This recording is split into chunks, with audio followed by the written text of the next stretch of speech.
Hi everybody, it's Tina Plackinger. Welcome to my channel, where I read daily devotions from my daily devotional called Treading on Serpents.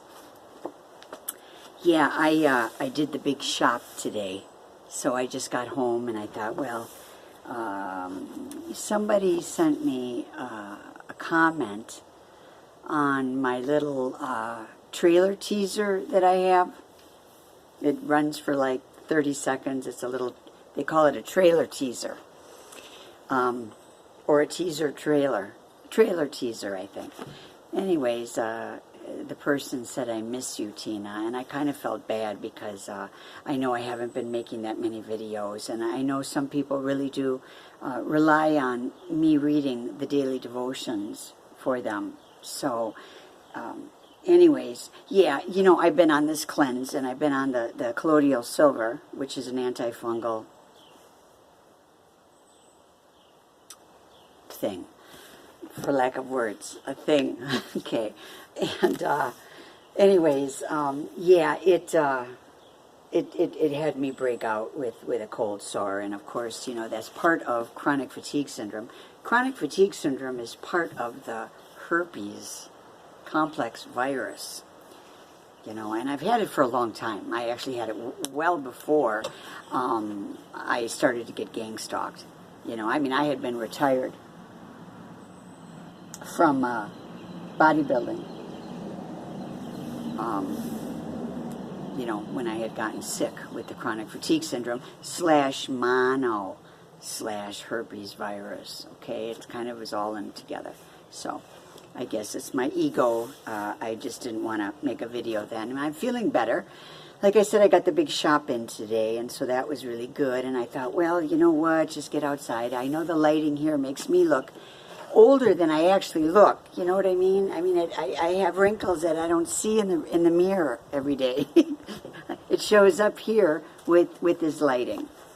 One of the things I wanted to bring up to you guys is that I have a app, and I also have an EMF, RF, ELF reader too, a little device that reads things.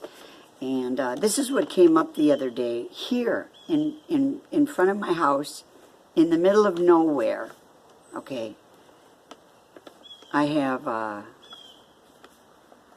11 cellular antennas. Can you believe it? 8 of them are Verizon. Okay, my cell phone doesn't come in out here. It never has come in out here.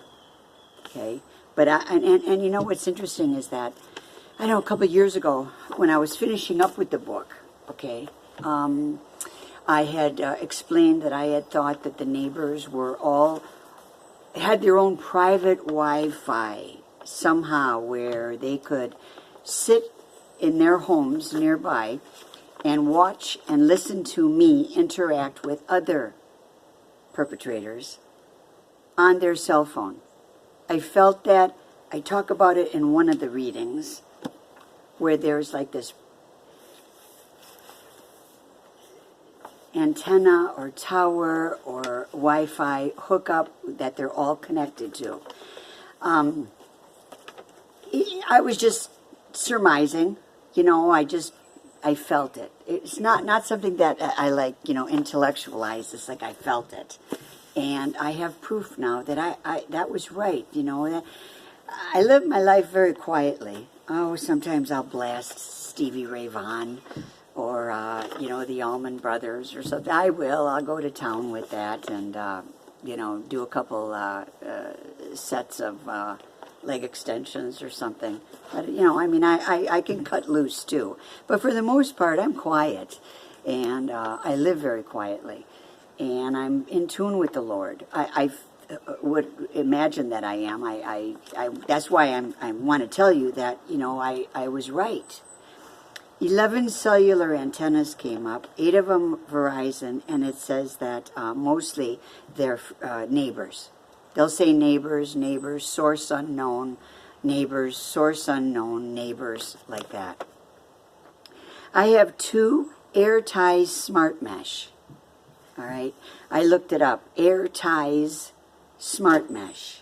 And those are some kind of a Wi-Fi device, a square little device that you buy when your Wi-Fi doesn't go far enough for you. Well, whose Wi-Fi doesn't go far enough for them? You know, unless you're spying on somebody and you're hooked up to a specific Wi-Fi channel along with the rest of the community or the area. So there are two AirTies smart mesh little units. And I'm sure that I know who it is. There are two Bluetooth devices. Amazing, isn't it? And then on the bottom here I wrote down that there's 8 Wi-Fi's, different channels, channel 11, 16, 1, blah-de-da, and 3 Bluetooths. So it fluctuates. It'll go from 6 cellular antennas to 11 cellular antennas. So, yeah, I was upset about that. And was quiet about it for about 3 days. Didn't know what I was going to do about it, but I want to tell you about it.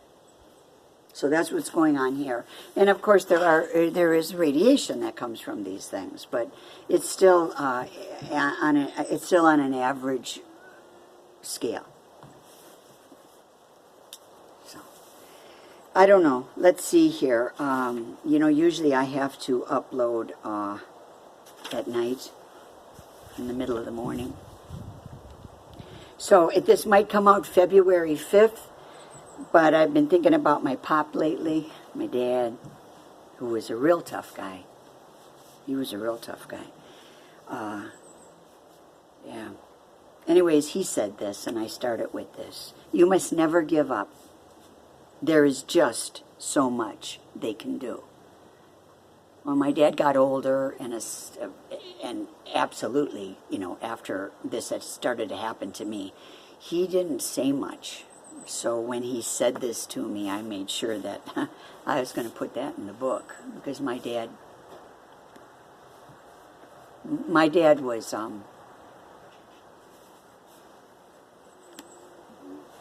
a roughneck. Okay, he was a roughneck. He was street smart. How's that? That sums it up. I was raised, formally educated, but my dad was street smart. So after this started, he had told me, he said, now you're going to be street smart. You're going to get street smart now. But when he said to me, you must never give up, there is just so much they can do, believe me, that's probably some good information right there. It is easy to believe that nothing good will ever happen.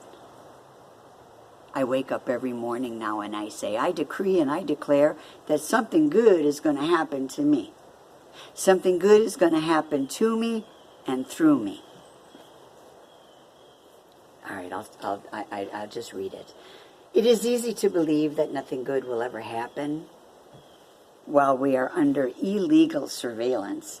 Many roadblocks are strategically set up to stop everything we attempt. We eventually stop trying because we assume it'll not work out anyway. This is exactly what our enemies want us to do. They want us to lose all hope and give up on our dreams. How dare they play God with our lives?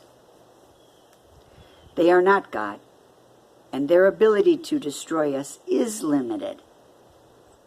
The reality is, the lion that roars at us doesn't have any teeth and is kept on a leash. The real danger brews when we focus on suicide. This plan of escape does not lead us to a better place. It is a bad and final decision that leaves us with no options at all. It doesn't leave anybody else with any options either, like Zeph Daniel said, when you commit suicide, you never come back. And he knows firsthand because of his daughter. He lost his daughter a little over a year ago. When we hand everything over to God, all things are possible. When we talk with God, being outnumbered means nothing. Thank you, Lord. I needed to hear that. When we talk with God, being outnumbered means nothing.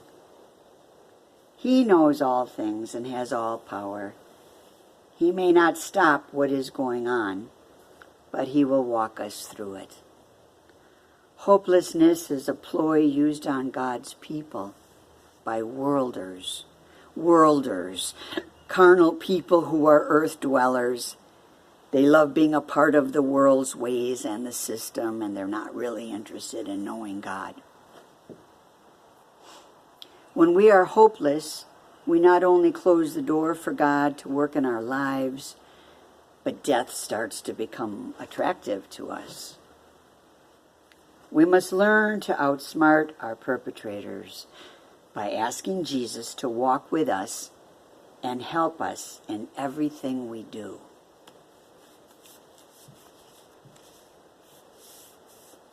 That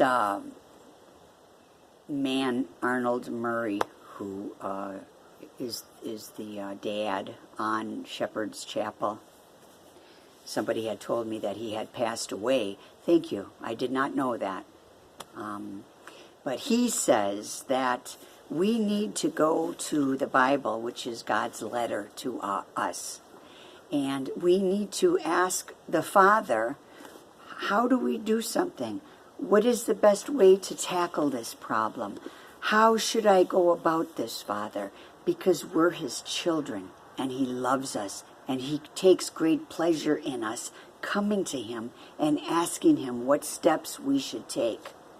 That's what Arnold Murray says, and he says it over and over again. I really like that. We must learn to outsmart our perpetrators by asking Jesus to walk with us and help us in everything we do. So today's prayer is from Psalm 12:1 out of the NIV. Help, Lord, for no one is faithful anymore. Those who are loyal have vanished from the human race. And boy, is that true. Psalm 12:1. Okay, we stay in the fight. We focus on Jesus. We live one day at a time. And together we can do this thing. Thank you for joining me. God bless you. And I'm really happy to hear that some of you are doing the Let's Get a Little Bit Healthier month, which is, did that even turn out right? I'm glad that some of you are using February to get a little bit healthier and to take care of yourself. You know, you don't have to be an Olympic champion, but, you know, just maybe, you know, change your diet or do a couple sit-ups every day or something like that. I do want you to know that I went out and I got a bag of lemons and I have fresh ginger because I have a special machine that was sent to me to make this concoction that's supposed to be great for detoxing. So I did get those things today. Okay, enough of that. God bless you. Have a good day. I'll see you soon.